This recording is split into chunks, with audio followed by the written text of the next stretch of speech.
Hi guys, this is Erica from Gokche Capital. Now before I begin, be sure to click subscribe and turn on the notification bell. Wayne Penrose is about to kill a bunch of trees. But his goal is not to make room for development. Rather, Wayne wants to save an ancient network of bogs. But more on that later. For first, if you own or wish to buy a forested property, you may need to clear trees yourself. And one way to do so is with forestry mulching. So in today's video, we cover the ABCs of this process. Number 1.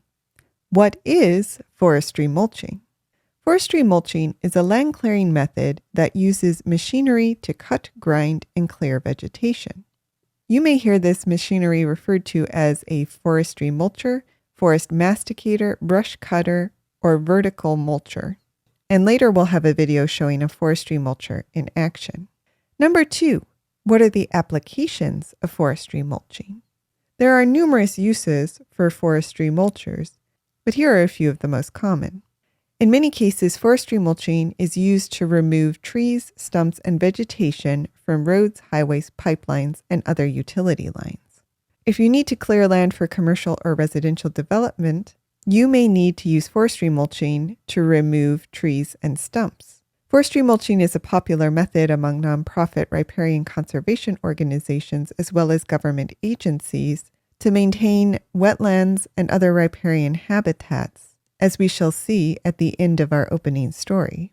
Proactive forestry mulching can reduce stress on trees that are caused by crowding and make them less susceptible to attack from invasive plants, insects, and fungi. And wildlife prevention and management. Forestry mulching can be used both proactively and reactively when it comes to mitigating fires, cleaning up soil erosion, and minimizing water pollution. Number 3, what are the advantages of forestry mulching? First of all, it's quick and affordable. You don't need multiple machines for site prep, cutting, felling, hauling, and site cleanup. Instead, there's just one machine that does it all, by converting leftover vegetation into a nourishing ground layer that can stay where it is. Forestry mulching can also be performed on any terrain and in any weather. It produces zero waste and for this reason is eco-friendly. It reduces tick populations primarily by reducing vegetation. It hinders the growth of weeds because it covers the top layer of the ground with shredded vegetation. And finally, the same layer of shredded vegetation helps to nourish the soil. Number 4, what are the disadvantages of forestry mulching?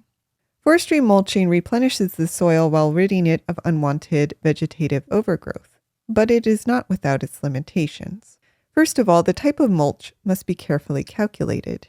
If you miscalculate the type and amount of residue mulch, it can lead to undesirable results. In addition, mulching isn't always the best decision for your property. In particular, if you have a larger sized area that is heavily wooded, mulching can be a tedious task. Mulch is a conducive breeding environment for organisms, including harmful pests.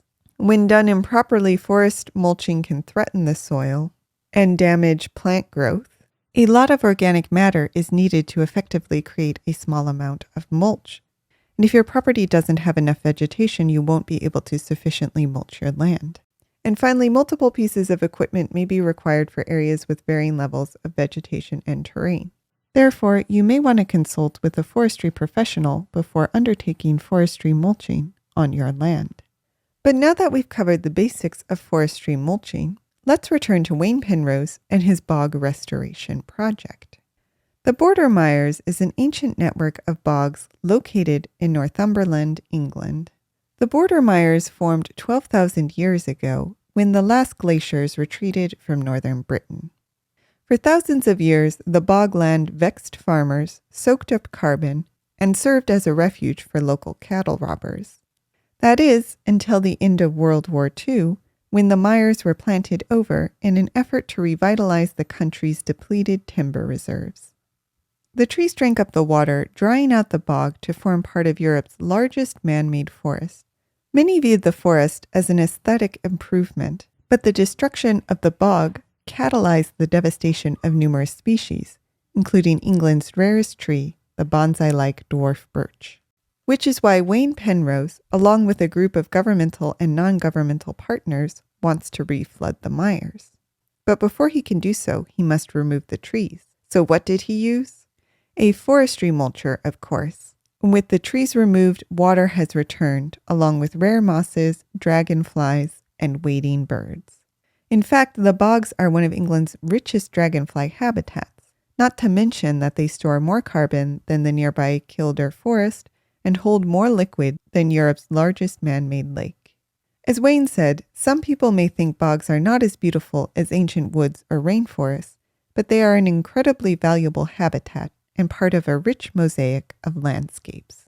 So sometimes you have to remove trees to restore important ecosystems. But what do you think?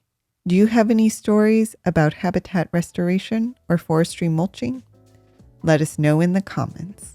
Did you like this video? You're going to love our Gökçe Land Due Diligence program. We'll make you a land due diligence expert in just 7 days. Check it out at gökçecapital.com/glad. And while you're at our website, don't forget to explore our $1 down listings at gökçecapital.com/listings. Finally, don't hesitate to reach out. You can email, call, or text, and we will respond as soon as possible. So thank you for listening, and more to come.